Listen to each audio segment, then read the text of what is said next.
think Kenya, you have an advantage here compared, for example, to Zanzibar. What we had to build there is very, very much like remote and offline, and everything's very.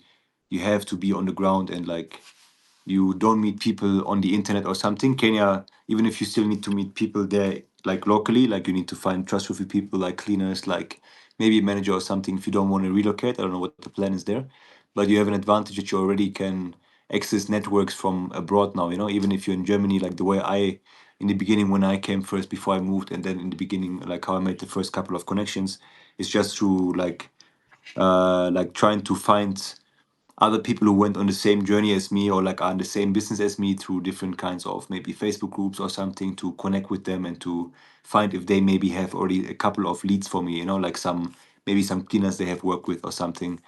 Um, just as a starting point before you come. But I think once you're on the ground, I think also what we have seen now with other members or like just now thinking back of our own journeys is like if you really come with the purpose of building this business now, you will move differently when you're in Nairobi or when you're on the ground, because then you will look for the right people. You will try to find the right team for yourself. You will understand you need, as I said, like a cleaner, for example, and like maybe a management person in case you don't want to relocate yourself. And you are, let's say, making more moves in the right direction of meeting these people. And I would say also is like, I don't know what your feeling is of Nairobi, but like at least what I've seen or like what I've experienced like for a while now, people are very easy and accessible. And if you approach them with opportunities and with like the options you have, it's quite easy to find them. Of course, not everybody you can is trustworthy, but at least you can, let's say, scrape through them or like find people. I don't know, maybe your mother even has networks in Nairobi or something, or like another family member or somebody, who you could ask. Because sometimes also it's better, especially on the African continent, to go through referrals from somebody who knows somebody, than maybe from like strangers, in case you have some people there as well. Mm. I think I'm just rambling now, but just a couple of thoughts, like how I found the people and like met the people and everything. Maybe when you want to add something, or got it clear, Francisca, or Sorry? got it clear? Like, does it make sense? Yeah. Yeah. Okay. Yeah. So I would maybe just add one important thing. So this is important for people who have family on the ground, right? Sometimes people who don't have any connections on the ground think, oh yeah, you got it easy because you have family on the ground. Trust me, that's not always an advantage. That's sometimes like because I know both scenarios. I have an Airbnb in Ethiopia in my home country where I have my family, and I had to start from scratch in Zanzibar, recruit people myself, train them, what have you. So let me share the pros and cons of both. So the pros with your family, if you ask them for guidance and support, right? Having a family on the ground, they can, suggest people from your family. Maybe the niece of a friend that needs a job and can take over the cleaning, right? Or I don't know, what have you, depending on the property that you choose, if you need a security guard or not. So they can recruit people for you. And then it's also easier if you know where these people are from.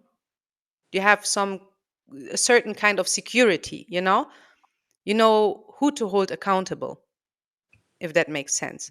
However, the problem is there is this expectation from family members that you must hire someone from the family, regardless of their competence and skills, because how dare you give a job and give the money to somebody you don't know while our family members are starving and have no jobs, you see?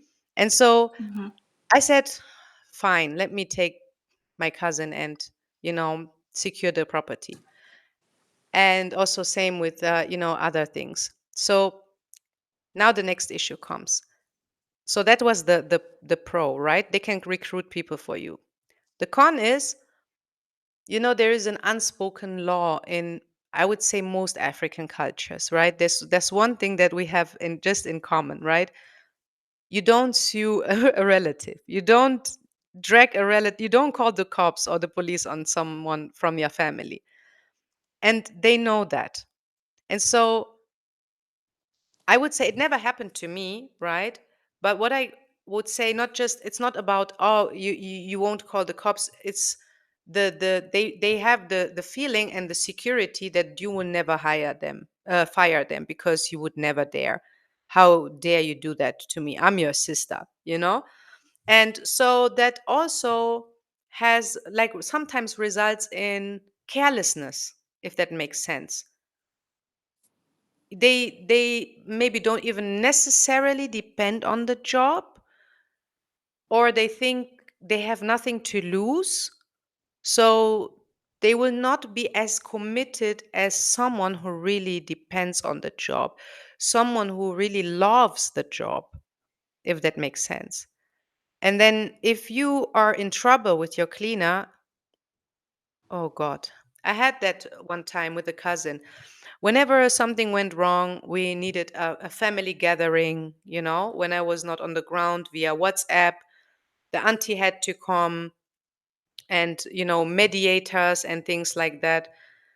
And yeah, it was difficult, because if it was, on me, I would have, I have this motto: hire slow, fire fast. Okay? Because otherwise it's headache. I would have fired her a long time ago, because many boundaries were crossed. So this is the con about having family members. Now the pro about working with people you don't know, right? In an area where you don't know anyone, is that one, you are more free to choose and recruit people based on competence, and, yeah, make sure that they understand your vision, they are committed to learning, growing with you, and while there is a certain risk that comes with that, because you don't know the people, there are also ways and strategies to minimize these risks. For instance, like, um, on the island of Zanzibar, just let me give you an example, right? So there are ways to also, recruit people that you can hold accountable. There are local traditional systems of governance. For instance, there is a sheha, like an elder in every district, who is not just like, an unofficial elder, but even appointed by the government. Each district has like this leader, and they have the jobs of like mediating when there are issues.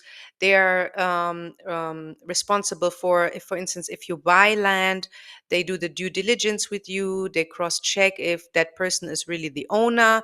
They know, actually they know all families in the district, right? And so you can, for instance, when you recruit someone, a girl, to be your cleaner, you can go to the local elders and, sign an agreement there, bring a witness, and take the, for instance, that's what we also do, take the IDs, in the beginning, let them register at the police station. And also, especially, like, the best thing that you can do is, in this case, in Nairobi, what I would do is, because there are so many Facebook groups, right, of expats who are leaving the country, especially in cities that have a lot of expats coming and going. They are leaving the country. They have been in Nairobi for 4, 5, 6 years, and they have a cleaner. Of course, they would love to take her with them, because they are now moving to a different country, but they cannot. So what they always do is they promote her on Facebook. Hey, we have, I don't know, um, and just think of any name. She has worked with us for 4 years, take care amazingly of our baby.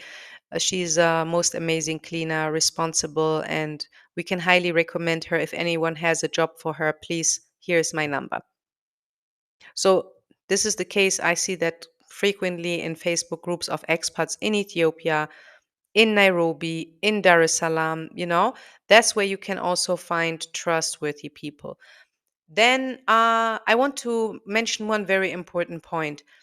So, as you know, we have the private community, where we have members who are about to launch. And they always asked us the same question. They said, yeah, Wayne, but you knew people on the ground. How is it for someone who has never been on the continent, or never been to a place or country, or specific city and knows nobody. How? Because I was always talking about it's important to build meaningful relations with the people on the ground. So they asked me, but how do you do that actually? How? For someone who visits there for the first time. And I never actually thought of that, because this is not something that was taught to me that I can teach others, but that is something that growing up, sometimes we learn by it's something that was, lived and, yeah, taught to us how to respect cultures, how to earn respect of the people, how to immerse yourself in the culture, how to, give, how to support, and so that was the biggest fear, I would say, of most of our community members, not knowing how to build meaningful relationships. But let me tell you something that's very interesting. The moment they reached the continent, they made so many friends. That's actually the easiest part. And that also made me realize, oh, that's why I never really thought about it, because it comes naturally. Of course, you have to be a person that is, not, how do you call it, an introvert, right? You have to, have the basic skills of communicating with people, know how to talk, also, some self-awareness, understand, to read the room, the red flags, understand who to stay away from. But making friendships, building meaningful relationships, especially on the African continent, is, I would say, the easiest part. That's why I never thought about that. And now, last thing, when it comes to you managing that business remotely, I think there's no easier place than these big cities, like Nairobi, Dar es Salaam, to manage an Airbnb, because I would say 90% of the places I stayed in, they have a self check-in with a lockbox. These days, you even have these smart locks, that you can install on your door, and that you can open for your guests via an app, or you can send them a password. You don't even have to be on the ground. And you can change the code every single time after every checkout, you know? So, especially in cities, and especially, like, for instance, I also recently visited friends who stayed in an Airbnb here in Nairobi, especially in these apartment complexes where you have a reception, 24-hour reception desks. That's where you can also, most of the time they do the key handovers, and the checkouts. And then, yes, of course, there's also the option to work with a property management company if you don't want to have a cleaner, right? So that's they take care of everything, right? But then, of course, the profit margin is lower because they are usually more expensive. But yeah, that's, I think, if you say you don't know where to start, as Marvin said, go to the place that you want to start your business in. Start looking at properties. You will see the setup of the property. It doesn't make no sense to think about, oh, how am I going to do the guest turnover, this and that, when you eventually find a property that is located in, a managed compound with security guard. Maybe they have cleaners on ground. It will become much, much more clearer when you're on the ground. There was a long answer to a short question. Let me also now add last thing you reminded me of, Wayne, because my answer was a bit shorter. It's just to the last part that Wayne also said, like sometimes it's more like in the general, like entrepreneurial, like if you, I don't know if it's your first venture or you did something before, like for the rest of you as well. Sometimes we try to solve problems that are not even existing yet. So we like procrastinate because we don't know what the next step would be like, because we think of the step that we take and I don't know, like it's number 10 or something, if that makes sense. So sometimes it's very important to just put one foot in front of the other to really just move forward, and then you will see the solutions coming up anyways. Otherwise you can think of what would I do now in this case, what is about this case and this case, and there's so many, you will face so many issues and problems all along the way. But no matter how long you plan for any of them, you can't solve them all anyways from where you are right now. So just another think one of the very important lessons I made as well, like during my time, is just trying to, or like doing business all over the place. Just if you take the action, you will find all the solutions along the way as well.